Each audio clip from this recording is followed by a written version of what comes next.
दोस्तों, आज की कहानी राजा भोज और गंगू तेली की है। दोस्तों, ये कहानी बड़ी शिक्षाप्रद है। मुझे पूरा विश्वास है कि आपको ये कहानी बहुत पसंद आएगी। दोस्तों, ये कहानी कर्मों के फल पर आधारित है। तो चलिए दोस्तों, कहानी को शुरू करते हैं। ये कहानी आप लोगों को अच्छी लगे तो वीडियो को लाइक करके चैनल को सब्सक्राइब करने की कृपा करना। राजा भोज एक न्यायप्रिय राजा थे। वह अपनी प्रजा को पुत्र जैसा स्नेह करते थे। उनके दरबार में अनेक विद्वान लोग रहते थे। राजा बहुत चापलूस और चाटुकार लोगों से हमेशा दूर रहते थे। राजा भोज को उनकी प्रजा देवता के समान पूजती थी और उनका जय जयकार करती थी। राजा अपनी प्रजा के दुख तकलीफ का पता लगाने के लिए रात्रि में भेष बदलकर उनके घरों के आसपास घूमते थे, जिससे वह अपनी प्रजा के दुख सुख का सही से पता लगा लेते थे। एक दिन रात्रि के समय राजा भोज एक गरीब ब्राह्मण की झोपड़ी के पास से गुजर रहे थे। तभी उनकी नजर एक गरीब ब्राह्मण और ब्राह्मणी पर पड़ी। ब्राह्मण की झोपड़ी में एक छोटा सा दीपक जल रहा था। वो ब्राह्मण अपनी पत्नी से कह रहा था कि अब मैं बहुत बूढ़ा और कमजोर हो गया हूँ। मेरे शरीर में अब इतनी शक्ति नहीं है कि मैं अपने यजमानों के घर पहुंचकर पूजा पाठ करा सकता हूँ, और मेरा कोई पुत्र भी नहीं है जो मुझे कमाकर खिला सके। अब तो मेरे पास केवल एक ही रास्ता है कि मैं राजा भोज के दरबार में जाऊं। गरीब ब्राह्मणी ने कहा, ठीक है। स्वामी कहते हैं कि राजा भोज बड़े दयालु हैं। वो हमारी मदद जरूर करेंगे। दूसरे दिन सुबह होते ही वो ब्राह्मण राजा भोज के दरबार में पहुंच गया। राजा का अभिवादन करते हुए ब्राह्मण कहने लगा, महाराज, आज मैं 80 साल का बूढ़ा और कमजोर व्यक्ति हूँ। ऐसी दशा में मैं खुद कमा नहीं सकता था। कहते हैं कि बुढ़ापे का सहारा पुत्र होता है, पर मेरा दुर्भाग्य है कि मेरा कोई पुत्र नहीं है। अब ऐसी स्थिति में राजन, मुझे 2 वक्त की रोटी भी मिलना मुश्किल है। राजा भोज ने उस ब्राह्मण की गरीबी का पता रात्रि में ही लगा लिया था। इसलिए राजा भोज ने सोने और चांदी के सिक्के उस ब्राह्मण को दे दिए। ब्राह्मण के पास अब इतना धन आ चुका था कि वो सुखपूर्वक अपना जीवन व्यतीत कर सकता था। ब्राह्मण खुशी खुशी घर पहुंचा और वो रुपये एक लकड़ी के संदूक में रख दिया। किंतु रात्रि में एक विचित्र घटना घटी। सुबह जब वो ब्राह्मण संदूक खोला तो सारे रुपये गायब थे। ब्राह्मण सोच में पड़ गया कि उसके घर के दरवाजे सुबह तक बंद थे। कोई व्यक्ति घर के अंदर आया भी नहीं, तो रुपये कहाँ चले गए। वो ब्राह्मण व्याकुल होकर सुबह दूसरी बार राजा भोज के दरबार में पहुंच गया और रात का सारा हाल बताया। राजा ने उसे दूसरी बार भी सोने चांदी के सिक्के दिए। ब्राह्मण बहुत खुश हुआ। अब ब्राह्मण उन रुपयों से अपना नया मकान बनवा सकता था। किंतु होनी को कुछ और ही मंजूर था। ब्राह्मण रात्रि को गहरी नींद में सोया था। उसने स्वप्न में देखा कि राजा भोज उससे कह रहे हैं कि ब्राह्मण देवता, राज्य पर बहुत बड़ा संकट आ गया है। इसीलिए मैं वो रुपये लेने आया हूँ जो मैंने सुबह तुम्हें दिए थे। ब्राह्मण ने खुशी खुशी वो रुपये राजा को लौटा दिया। जब सुबह हुई तो ब्राह्मण ने देखा आज भी संदूक से वो रुपये गायब थे। ब्राह्मण की कुछ समझ में नहीं आ रहा था कि स्वप्न में लौटाए गए रुपये सचमुच कैसे गायब हो गए। वो गरीब ब्राह्मण सुबह राजा भोज के दरबार में पुनः पहुंचा और रात्रि का सारा वृतांत राजा के सम्मुख कह दिया। राजा घोर आश्चर्य में पड़ गया। वह चकित था। राजा ने अपने कोषाध्यक्ष को आदेश दिया कि सोने व चांदी के सिक्के ब्राह्मण को पुनः दिए जाएं। राजा की आज्ञा का पालन हुआ। ब्राह्मण खुशी खुशी घर पहुंचा, लेकिन राजा भोज ने निश्चय कर लिया था कि वह आज रात्रि खुद ब्राह्मण की कुटिया के पास पहुंचकर सब कुछ अपनी आंखों से देखेगा। रात्रि में राजा जब ब्राह्मण की कुटिया के पास पहुंचा तो रात्रि के तीसरे पहर की घटना देखकर राजा हैरान था। राजा ने देखा कि बिल्कुल उसी की शक्ल सूरत वाला व्यक्ति ब्राह्मण की कुटिया में पहुंचकर वो रुपए वापस मांग रहा है। राजा भोज ने जब ये देखा तो राजा से रहा न गया। राजा अपने उस हमशक्ल व्यक्ति के पास पहुंचकर कहने लगे कि महाशय, आप कौन हैं जो इस गरीब ब्राह्मण को दुखी कर रहे हैं? आप राजा नहीं हैं, राजा तो मैं हूँ। आप इस तरह से क्यों इस ब्राह्मण को दुखी कर रहे हैं और मुझे बदनाम कर रहे हैं? राजा के उस हमशक्ल ने राजा से कहा, राजन, आप नहीं जानते कि यह निर्धन ब्राह्मण अपने किए गए कर्मों का फल भोग रहा है। इस ब्राह्मण के रुपए या तो गायब हो जाएंगे या इसका बना बनाया मकान गिर जाएगा या इन पैसों का उपयोग नहीं कर पाएगा, क्योंकि सुख इसके भाग्य में है ही नहीं। राजन, हर व्यक्ति को उसके किए गए पूर्व कर्मों का फल मिलता है। इस ब्राह्मण की निर्धनता इसके पूर्व में किए गए कर्मों के कारण ही मिली है। राजा भोज ने कहा, इसमें कोई संशय नहीं है महाराज, लेकिन मैं आपसे विनती करता हूँ कि इसे कोई दंड ना दे। इसकी करनी का दंड मैं भुगतने के लिए तैयार हूँ। राजा ने बहुत अनुनय विनय की। तब राजा का वो हमशक्ल कहने लगा, राजन, होनी का दंड तो सबको मिलता है। मनुष्य कर्मों और भाग्य का गुलाम है। तुम्हें भी अपने पूर्व में किए गए कर्मों का फल भोगना पड़ेगा। इससे कोई बच नहीं सकता। इस दुनिया में सबको प्रकृति से लड़ना पड़ता है।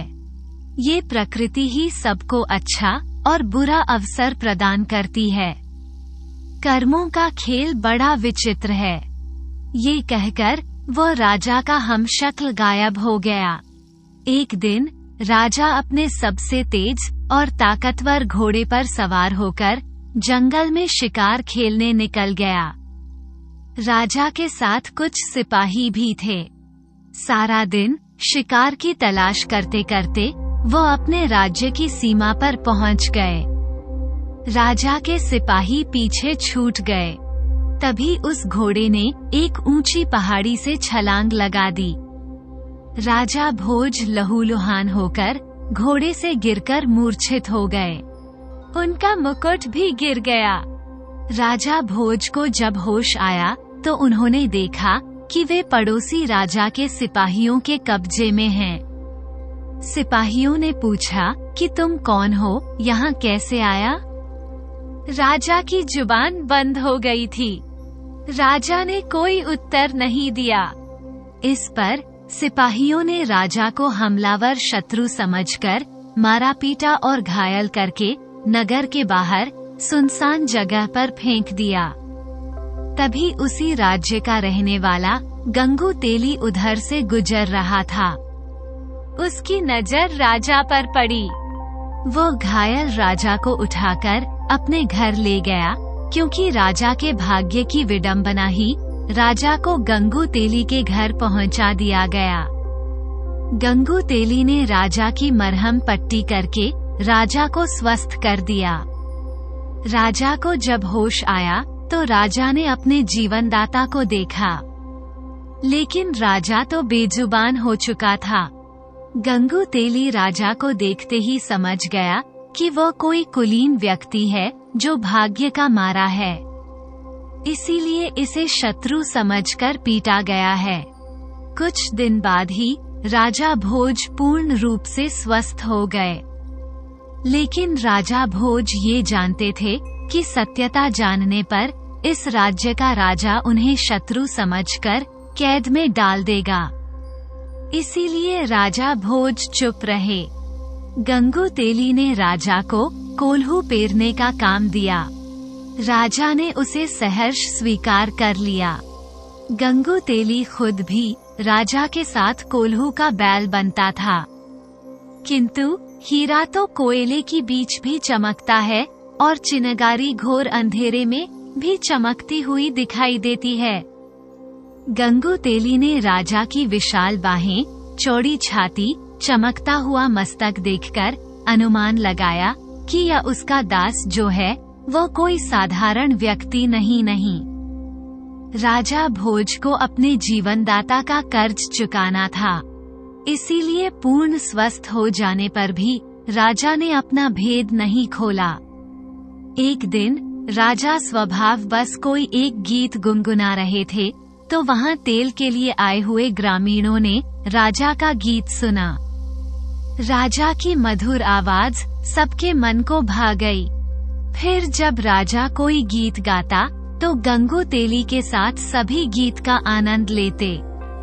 उस देश का राजा भी संगीत का बहुत बड़ा प्रेमी था। उसकी राजकुमारी भी संगीत की शिक्षा ले रही थी। उस राज्य के राजा के दरबार में गायकी और नृत्य हुआ करते थे और गाने वालों को उचित इनाम भी दिया जाता था। उस राज्य के राजा के दरबार में संगीत का विशाल आयोजन था। सबसे अच्छे संगीतज्ञ को चुना जाना था। किसी तरह से गंगू तेली ने अपने दास राजा भोज को तैयार किया और नियत समय पर राजा भोज अपने स्वामी गंगू तेली के साथ उस दरबार में पहुँचे। राजा भोज साधारण वस्त्रों में थे, लेकिन उनके शरीर से एक ओज चमक रहा था। दरबार में चारों तरफ हर्षोल्लास था। बड़े बड़े गायकों ने अपना अपना गाना सुनाया, परंतु राजा की बेटी वसुंधरा अभी भी श्रेष्ठ गायक की तलाश में थी।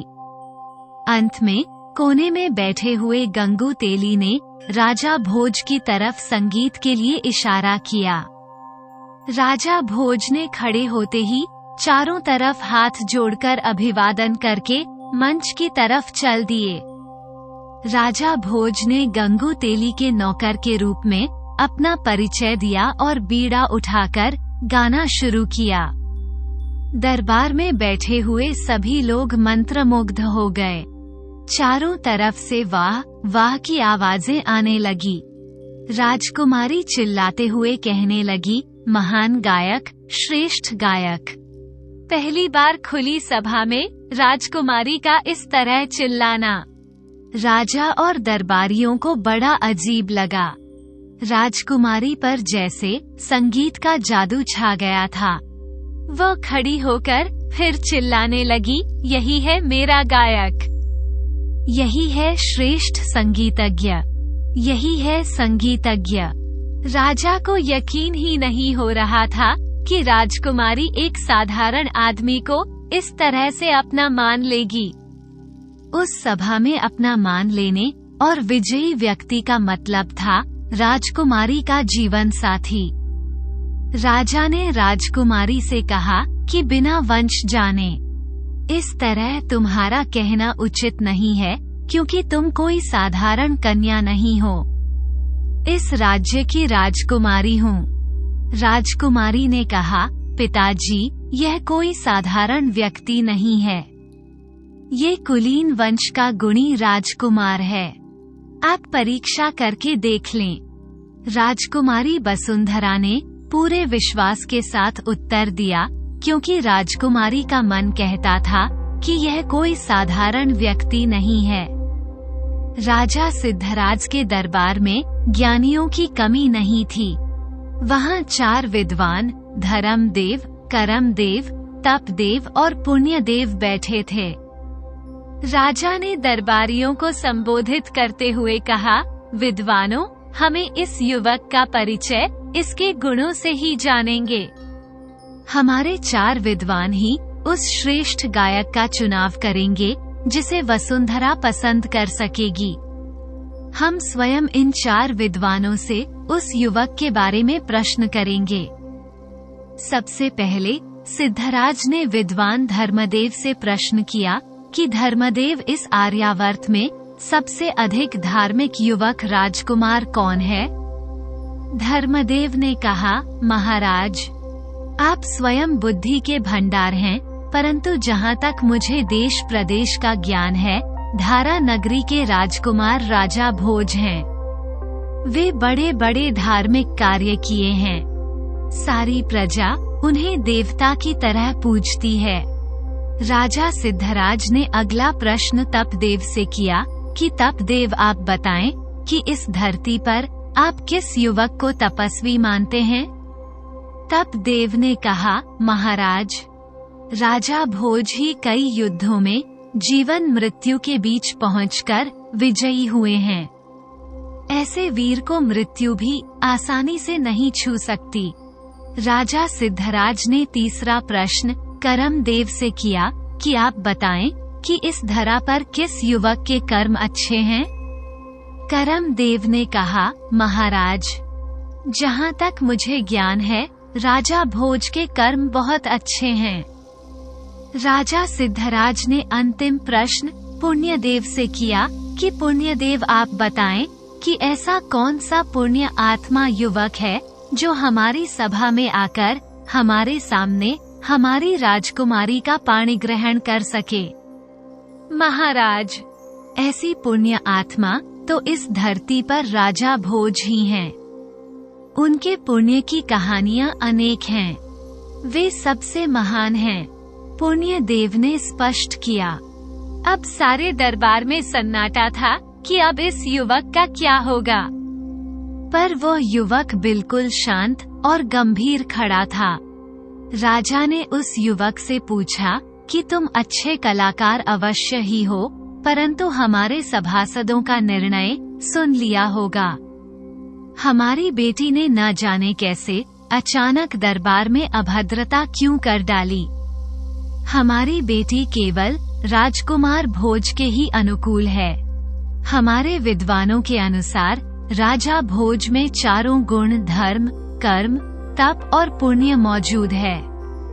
उस युवक ने कहा, नहीं महाराज, हमारी धृष्टता क्षमा करें। भोज के गुणों से भी बड़ी कोई शक्ति है जो महान व्यक्तियों को भी अपने बस में रखती है। राजा सिद्धराज चिल्लाते हुए बोले कि तुम हमारे विद्वानों का अपमान कर रहे हो। क्या धर्म, कर्म, तप और पुण्य से भी बड़ी कोई शक्ति है?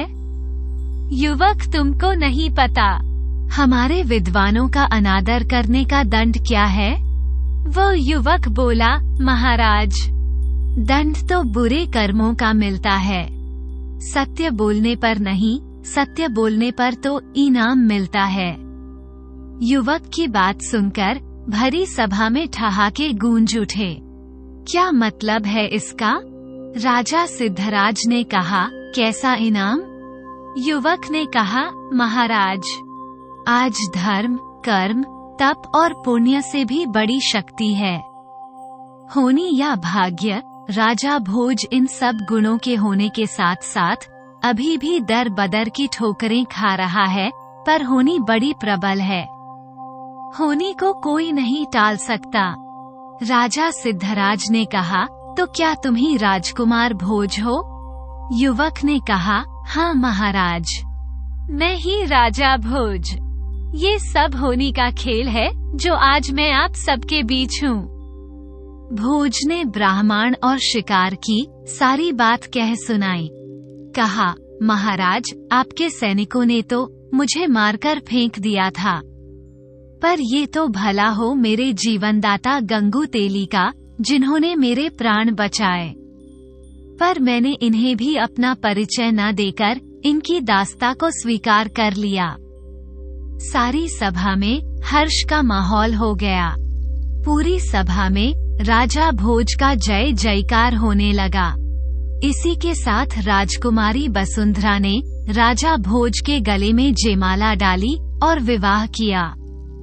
राजा भोज का विवाह पूरे विधि विधान के साथ हुआ। इस समय होनी राजा भोज पर प्रसन्न थी। हर व्यक्ति की जुबान पर बस एक ही बात थी कि कहाँ राजा भोज और कहाँ गंगू तेली।